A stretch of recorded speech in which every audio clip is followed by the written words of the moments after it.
kepada seluruh jemaat Gereja Bethel Indonesia Trogosari Semarang dan semua saudara-saudara yang hidup dalam pengharapan kepada Tuhan, saya sampaikan Shalom, salam damai sejahtera, dan Tuhan menyertai kita semua.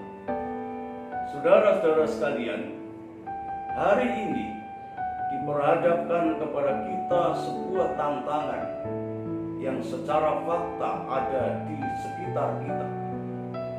Sebagian orang menganggap tantangan yang sedang terjadi yang diakibatkan oleh virus corona adalah tantangan yang sederhana dan enteng. Tetapi pada faktanya, kita bisa melihat berbagai negara dan termasuk negara kita Indonesia yang terpapar virus corona. Pemerintah mensikapinya dengan perjuangan, mengerahkan berbagai potensi, mencari terobosan-terobosan bagaimana bisa menghentikan perkembangan dan penularan virus corona sehingga tidak menimbulkan dampak yang lebih buruk, yang lebih meluas. Pemerintah menginstruksikan kepada seluruh komponen bangsa dan warga bangsa untuk ikut berjuang bersama-sama memerangi virus corona ini, menghentikan, memutus perkembangan dan penularan virus ini agar tidak mewabah lebih luas. Sebagai bagian dari bangsa, kita umat Allah di negeri ini harus ikut ambil peran aktif.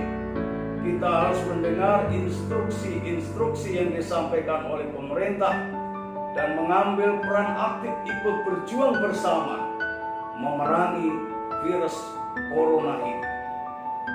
Memang virus ini tidak bisa kita anggap enteng, namun demikian kita sebagai umat Allah, orang beriman, kita tidak boleh takut, kita tidak boleh panik, walau kita harus tetap berjuang.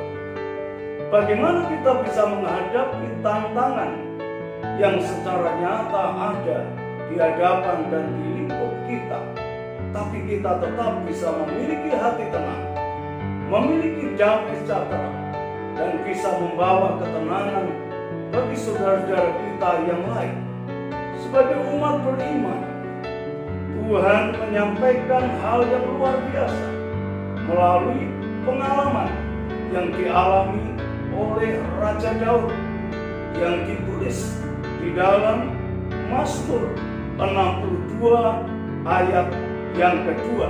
Demikian,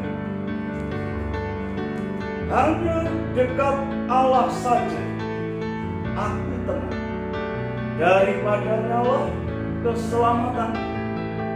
Ini adalah kesaksian nyata yang dialami oleh Raja Daud saat dia menghadapi tantangan, saat dia menghadapi kesukaran hidup. Dia tidak menjadi takut dan panik. Sebagai seorang beriman, dia punya Allah yang luar biasa. Allahnya Daud adalah Allahnya kita, yang menyatakan diri di dalam Yesus Kristus.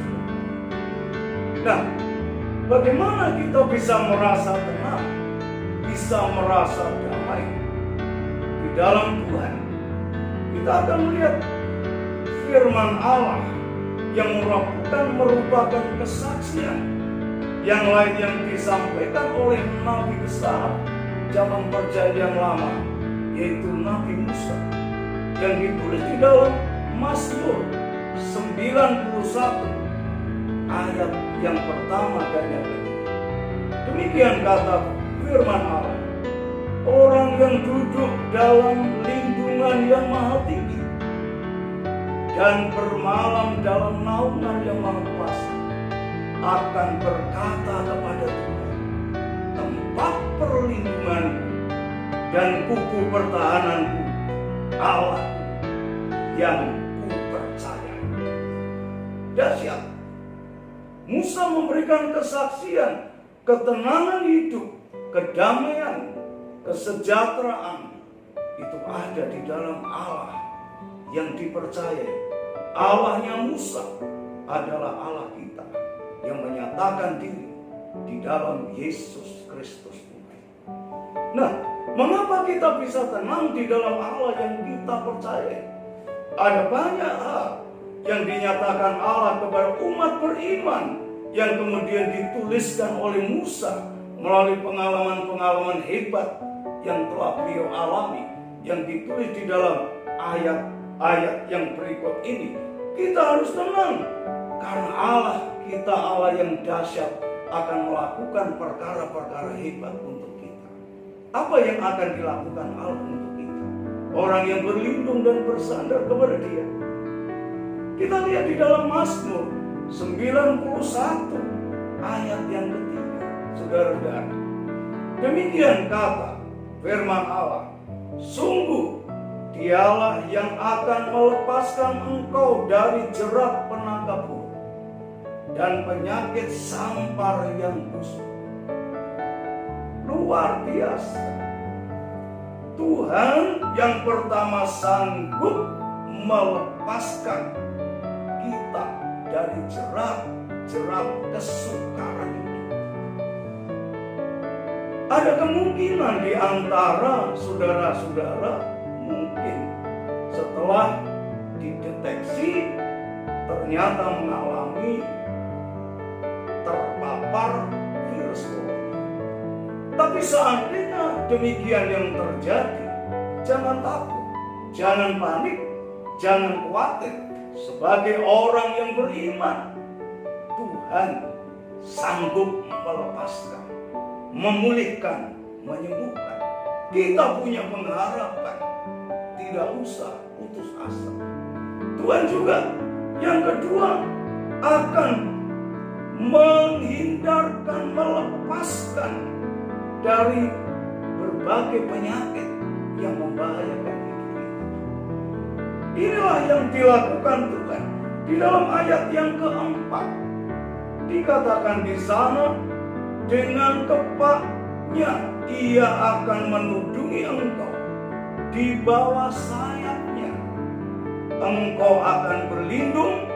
Kesetiaannya ialah perisai dan pagar tembok. Saat wabah dan sesuatu tantangan terjadi, Tuhan berjanji dan Tuhan sanggup. Tuhan bisa melindungi, Tuhan bisa membentengi, Tuhan bisa menghindarkan kita dari berbagai paparan-paparan yang diakibatkan oleh tantangan dalam konteks hari ini adalah COVID-19. Nah, inilah pengharapan dan kekuatan kita yang membuat kita tidak perlu panik. Bukan hanya itu, di dalam ayat 5, 6 sampai ayat 10 luar biasa. Apa yang akan Tuhan kerjakan? Allah menjamin, Allah sanggup menghindarkan kita dari berbagai petaka yang bisa membahayakan kita. Karena Tuhan kita dahsyat. Firman Allah berkata demikian, engkau tak usah takut terhadap kedahsyatan malam, terhadap panah yang terbang di waktu siang, terhadap penyakit sampar yang berjalan di dalam gelap, terhadap penyakit menular yang mengamuk di waktu petang. Kemudian dikatakan, sebab Tuhan ialah tempat perlindungan yang maha tinggi, telah membuat tempat perteduhan. Malapetaka tidak akan menimpa engkau, dan tulah tidak akan mendekat kepada kemah. Ini dahsyat. Tuhan kita bisa membuat kita orang-orang yang ada di tengah-tengah wabah, penularan sakit penyakit, tapi Tuhan bisa membuat dirinya, karyanya menjadi benteng atas kita, melindungi, menghindarkan, dan membuat benteng yang membatasi kita dengan berbagai bahaya yang bisa menyentuh kita. Inilah Allah kita, Allah yang dahsyat. Yang berikut, ada bagian lain yang dahsyat pula, dinyatakan di dalam ayat yang ke-13.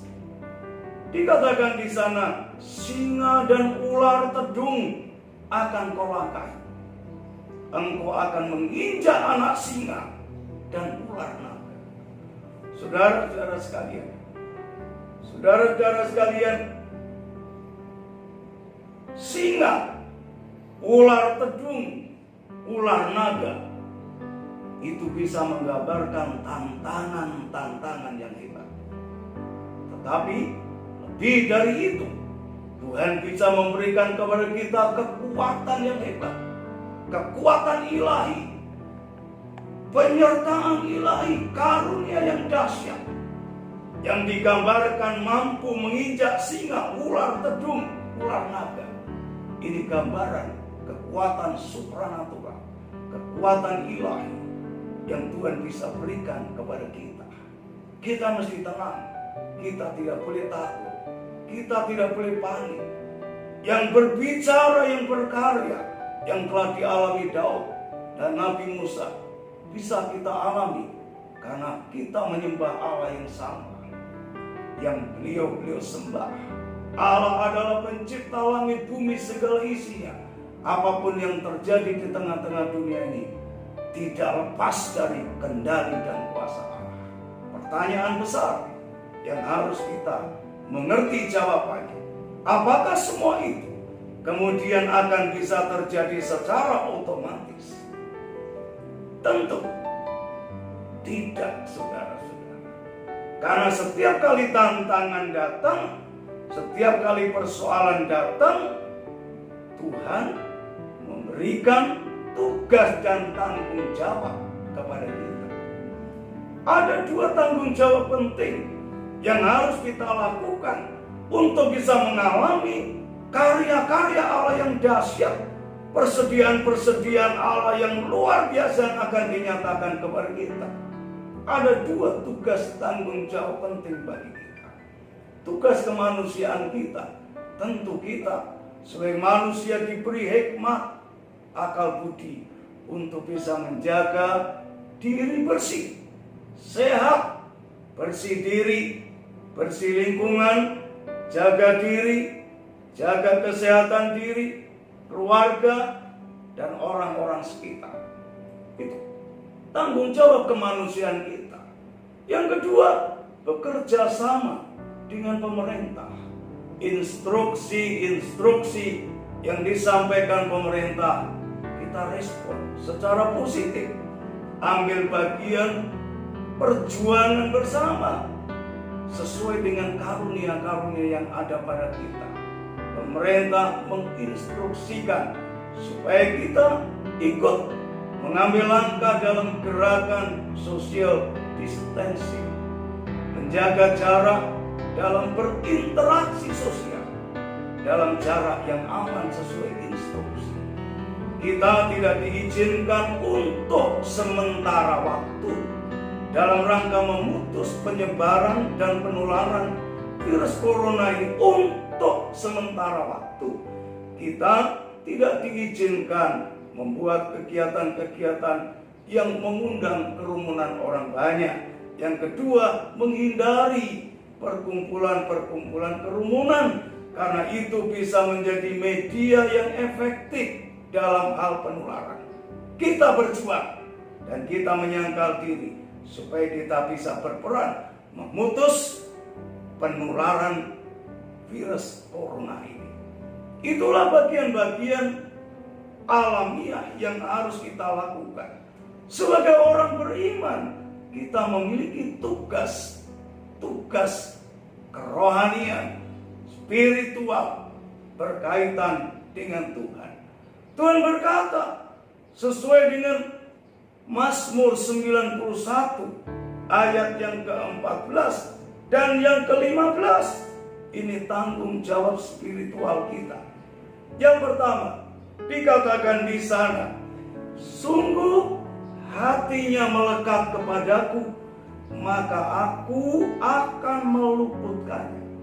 Aku akan membentenginya, sebab ia mengenal namaku. Bila ia berseru kepadaku, aku akan menjawab. Aku akan menyertai dia dalam kesesakan. Aku akan meluputkannya dan memuliakannya. Jadi semua janji Allah tadi tidak terjadi secara otomatis.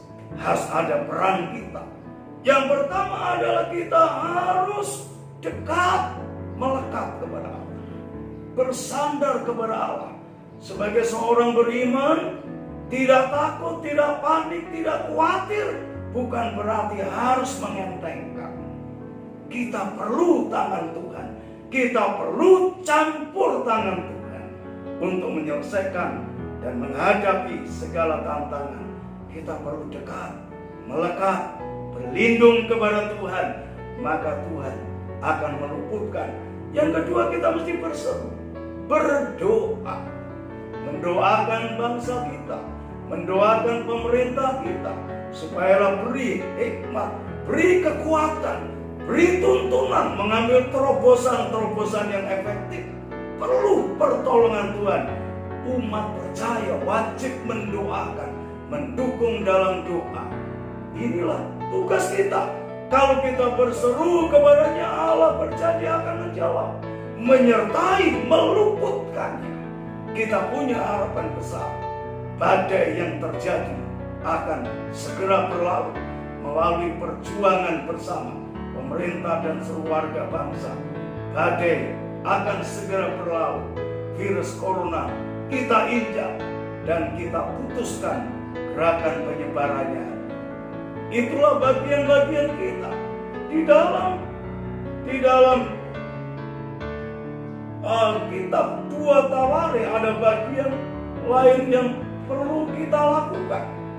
Saudara-saudara sekalian, dalam 2 Tawarikh pasal 7 ayat 13 dan 14, firman Allah berkata, demikian ini firman Tuhan pada waktu itu disampaikan kepada Nabi Salomo, demikian, bila aku menutup langit sehingga tidak ada hujan, bila aku menyuruh belalang memakan habis hasil bumi, dan bila mana aku melepaskan penyakit sampar di antara umat, dan umatku yang di atasnya namaku disebut merendahkan diri, berdoa dan mencari wajahku, lalu berbalik dari jalan-jalannya yang jahat, maka aku akan mendengar dari surga dan mengampuni dosa mereka serta memulihkan negeri mereka. Ini janji Allah yang luar biasa. Allah adalah Allah yang setia. Kalau kita berseru kepada Dia, merendahkan diri berdoa, memohon rahmat, pengampunan dan belas kasih Allah, Allah berjanji akan memulihkan. Kita yakin dan percaya. Kita tetap semangat, kita tetap bergairah, kita tetap maju berjuang. Segala tantangan yang sedang melanda negeri kita, oleh tangan Allah dan oleh perjuangan kita bersama, segera akan berlalu. Dan kita akan menjadi pemenang, bangsa pemenang, bangsa yang diberkati, bangsa yang dipulihkan. Selamat berdoa dan tetap kita bekerja, belajar, beribadah untuk sementara waktu di rumah seperti diinstruksikan pemerintah. Tuhan Yesus memberkati kita sekalian. Tuhan Yesus menyertai dan Tuhan Yesus akan memberikan kemenangan buat kita sekalian. Haleluya. Amin.